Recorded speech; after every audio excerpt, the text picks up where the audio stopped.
Welcome to this new chapter of Know Yourself. Today we celebrate the last chapter of this first part, and if you feel it has been valuable, useful, please let me know in the comments your insights, your findings. That's what we are celebrating. And if you feel that this has been useful, also sharing with persons. It's 7 days that they can do this 10-15 minutes a day, and I would know if this is a way of manifesting this big goal that I have, this massive purpose of creating a self-aware, synergic society. So let me know if this is working. And okay, we're celebrating.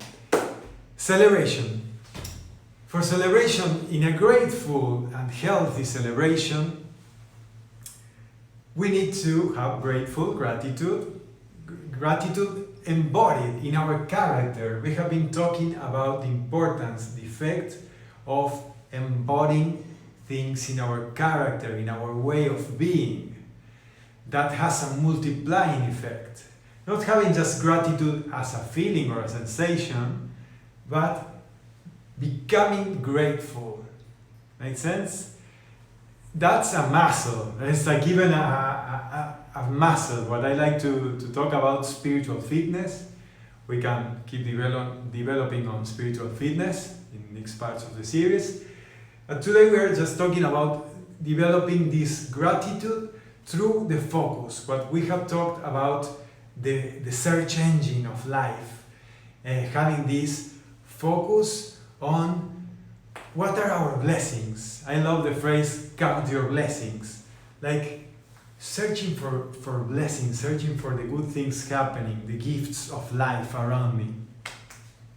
So in order to do that, I will share a hack that I developed that changes that mindset of the looking for the worst, or it could be worse, or the pessimism, you know. So I developed something that is called the polar blessing.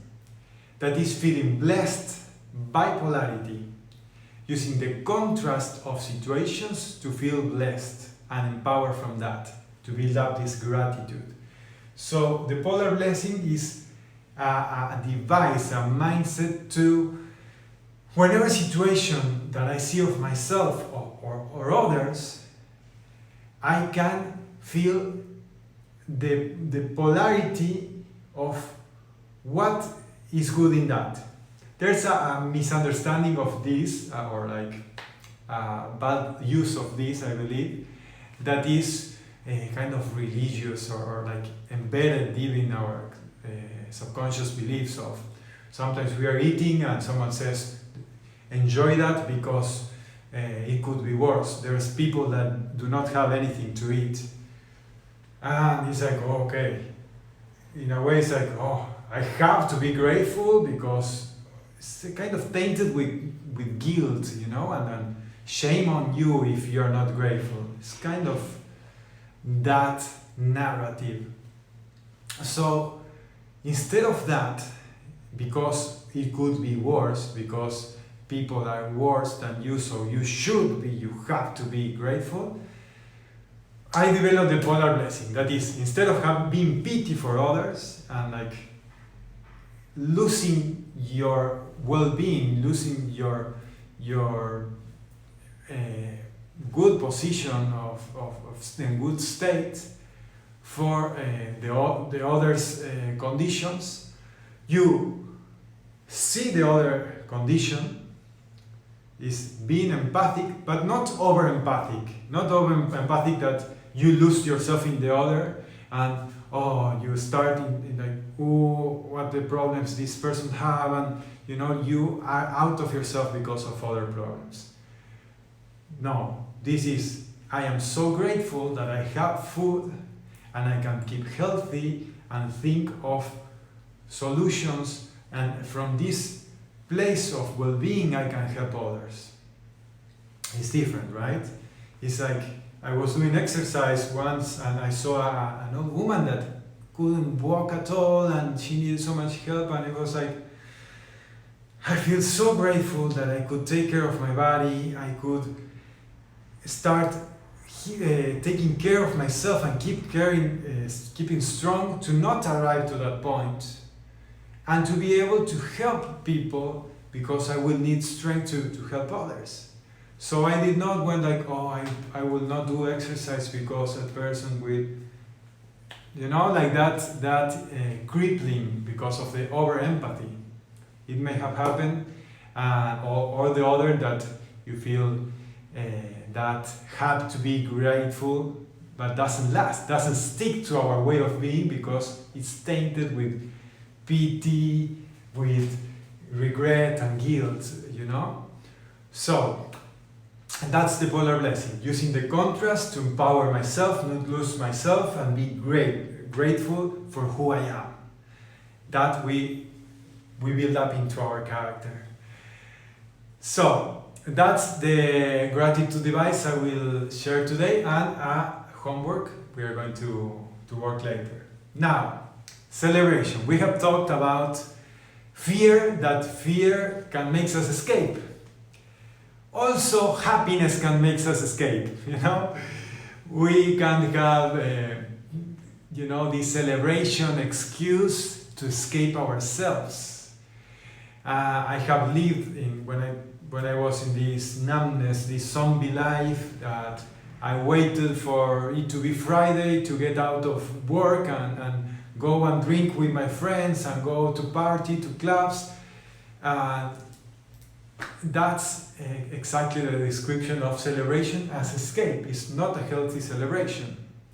Because on the other day, after we party and everything, we regret because we feel bad, we have wasted our time, we feel guilty, and we realize that we could have used our time better, And when we are in that, we have a device also of justifying, oh, how good it was, and let's do it again. And we protect our slave behavior. It's like, I say slave behavior because we are trapped by the routine. For example, I was trapped by work and I needed to be Friday or Saturday to escape my slave life for a while. And also I couldn't, whenever I had some happiness or everything, I had to numb it with alcohol. So I could not feel happiness or sustain happiness with a clear consciousness. So there's something that we may be escaping from. We are escaping from our success. We are escaping from our happiness. So that could be a celebration for escape. And the other thing that I propose is to celebration that is coherent, is aligned to all we have been working with. What's my goal? What's my direction? The sense. Celebration with sense, with all the meanings of that word. Celebration of with the direction. We keep it doing in a conscious way. We keep it feeling it. It's meaningful. The celebration is different. Now my celebrations, for example, I do clean parties with cacao, with friends that are happy for my success. Are happy, really happy, and I'm happy for their success. We share what we have been accomplished. We celebrate their things, and we keep our conscience clear, and we dance to use our own chemicals of the body. So it's a different way of celebrating. Or sometimes I celebrate with doing something I like that is even on the list. So it's like you have a bonus. It's like, I love what I do. It's different from being on the slave mentality. It's like, I even if I were free, that I am, I will choose to keep doing what is on my to-do list, because I get so much satisfaction and fulfillment from it. So I will celebrate by doing something else from this. That's dangerous because it can be a workaholic thing that can happen.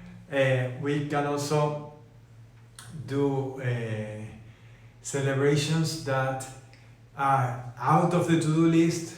We already did the to-do list, but we keep our consciousness, you know? It's like, okay, if I am going to watch a movie to celebrate or to meet with some friends, I will leave this dynamic or the movie to some topics that is making me grow.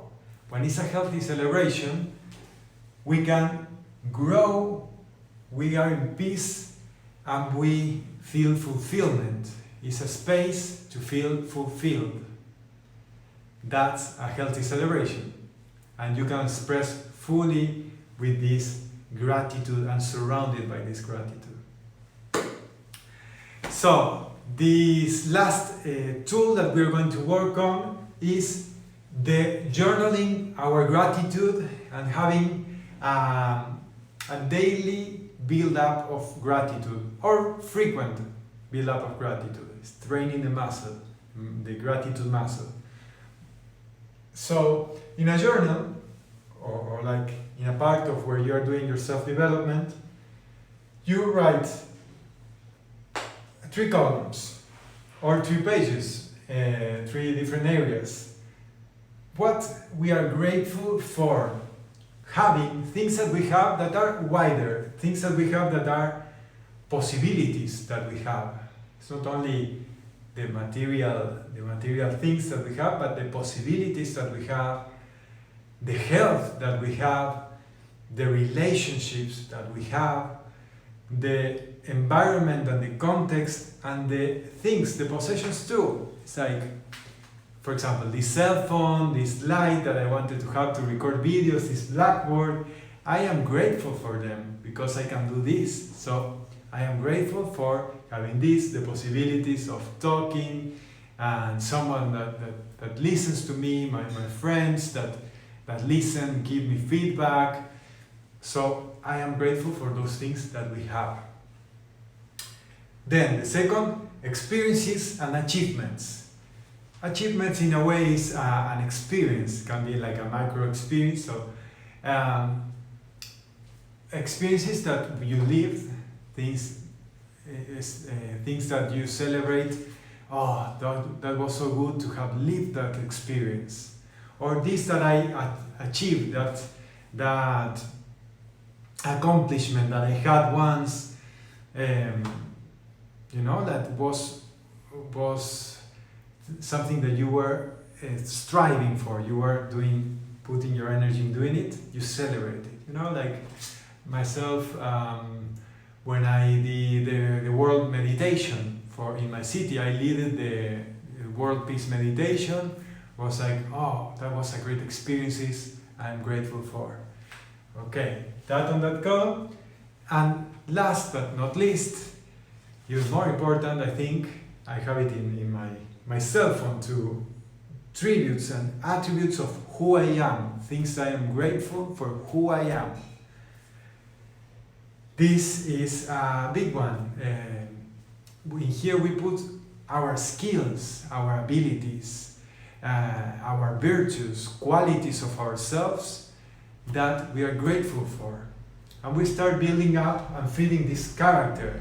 It's making an inventory, a tool set of what skills do I have. So in this, we are going to be more empowered, confident, and more aware of who we are and grateful, having an antidote personality in our lives to achieve these great goals and leave a legacy.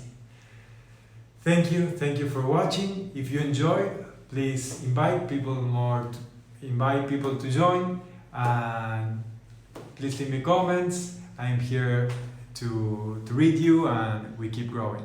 Thank you. Until next time.